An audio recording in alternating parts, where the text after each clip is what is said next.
Je suis créatrice de mode et je développe une ligne de vêtements et d'accessoires métissés pour enfants qui s'appelle Imaneka. La particularité de Imaneka en fait, est de créer des vêtements et des accessoires à partir de tissus africains qu'on appelle le wax. Et en fait, c'est des tissus très très colorés et en fait, je pensais qu'ils étaient vraiment adaptés aux enfants. Ça fait plus de 15 ans que je suis dans l'univers de la création textile. Après 8 ans d'expérience dans le milieu associatif, j'avais envie de créer, diriger vraiment mon propre projet.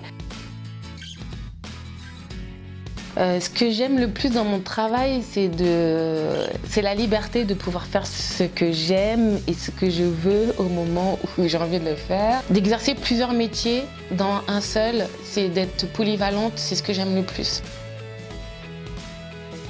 J'ai une philosophie du travail qui est assez particulière, parce que j'ai très souvent travaillé à mon compte. Pour moi, ce qui est important, c'est que ça réunisse mes passions, mes convictions personnelles et une utilité pour les autres. Une des raisons pour laquelle j'ai choisi de travailler dans la mode, et c'est surtout de faire découvrir les tissus africains. Mon père est d'origine ivoirienne et j'avais vraiment envie de faire connaître l'Afrique différemment.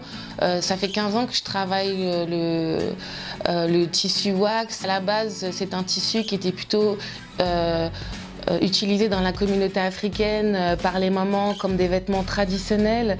Et moi, ça fait longtemps que j'essaye en fait de les moderniser en proposant des coupes ou des objets assez tendances. Et du coup, de faire connaître l'Afrique différemment. Pour moi, ce qui est important, c'est déjà d'avoir la vision à long terme, d'être en avance sur ce qui va se passer dans la société, pour pouvoir anticiper les virages qui peuvent être intéressants dans son activité. Donc d'être un bon visionnaire, d'être un bon gestionnaire, parce que c'est vrai que moi, je suis assez créative.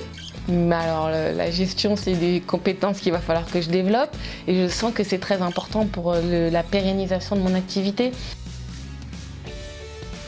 Mon conseil premier, c'est déjà de vous investir dans une activité qui vous prend aux tripes, qui vous passionne, qui a vraiment du sens pour vous.